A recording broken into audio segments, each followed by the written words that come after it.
जे शिव के भक्त होई ओह के दुख सितम ना सताई।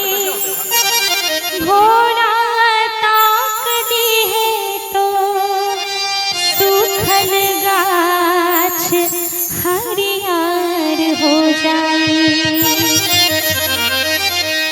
भगतन के अपने भोला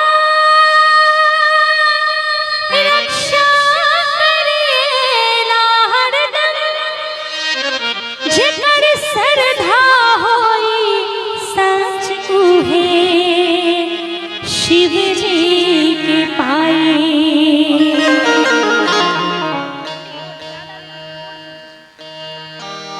काहे कि भैया ओम से व्योम बनल सत्य बनल शिव शंकर से। ओम से व्योम बनल सत्य बनल शिव शंकर से। आ सारा दुखवा दूर हो जाला बोल बम के मंत्र से।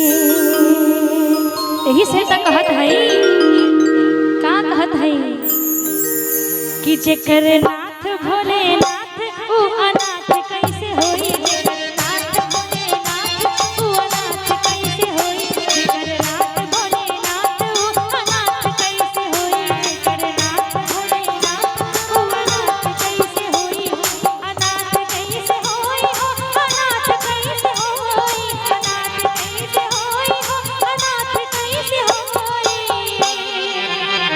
भोला चाहली है भोला चाहली है भोला चाहली है दिन फिर रात कैसे होई। भोला चाहली है दिन फिर रात कैसे होई। जेकर नाथ भोलेनाथ ऊ अनाथ कैसे होई।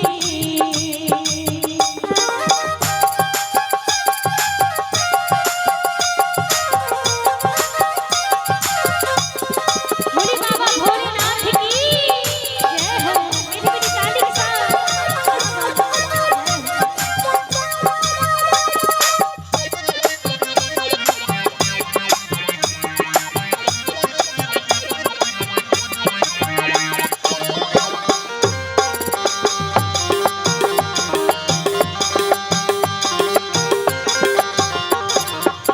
कहते हैं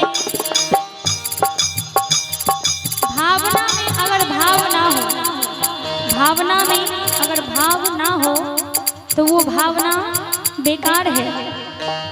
भावना में अगर भाव ना हो तो वो भावना बेकार है। और भावना में थोड़ा सा भाव आ जाए तो भव से बेड़ा पार है।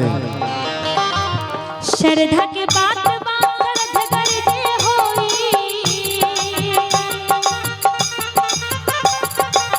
शिव के भगत ना लाचार होके रोई।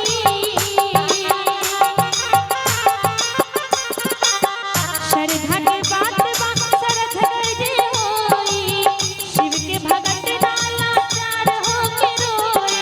दुख में न रोई कोनो दुख में न रोई। दुख में न रोई कोनो दुख में न रोई।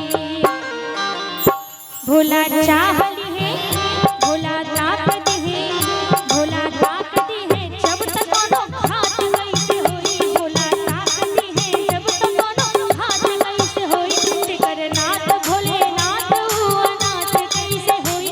जेकर नाथ भोलेनाथ ऊ अनाथ कैसे होई। और चाहेंगे जो सच्चे हृदय से अभी दरबार में बैठे हैं जरा दोनों हाथ प्रेम से उठाइएगा। जो सच्चे हृदय से एकदम बैठे हैं क्या बात है। माताएं बहनें जो उधर बैठी हैं आप लोग भी जरा दोनों हाथ प्रेम से उठाइए। टेढ़ा नहीं उठाइएगा सीधा। क्योंकि दरबार में जो टेढ़ा हाथ उठाते हैं उनके दरबार बाबा टेढ़े मेढ़े तरीके से जाते हैं। जो सीधा उठाते हैं उनके घर सीधा जाते हैं। तो उठाइए सीधा सीधा हाथ। जो चाहते हैं कि बाबा हमारे घर आए दोनों हाथ उठाएं और बजाय ताली और कहना है क्या, जेकर नाथ भोलेनाथ अनाथ कैसे होई, जेकर नाथ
जिंदगी के विनय जिंदगी के खेल में हुमात कैसे होई विनय जिंदगी के खेल में हुमात कैसे होई जेकर नाथ भोलेनाथ अनाथ कैसे होई जेकर नाथ भोलेनाथ अनाथ कैसे होई अनाथ कैसे होई हो अनाथ कैसे होई अनाथ कैसे होई हो अनाथ कैसे होई भोला चाहली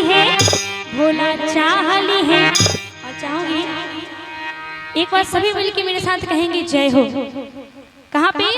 मैं जब बोलूंगी कि भोला चाहली है यहीं पे कहना है कि जय हो, जोर से आवाज आनी चाहिए और कहना है कि भोला चाहली है जय हो, भोला चाहली है, जय हो, भोला चाहली है।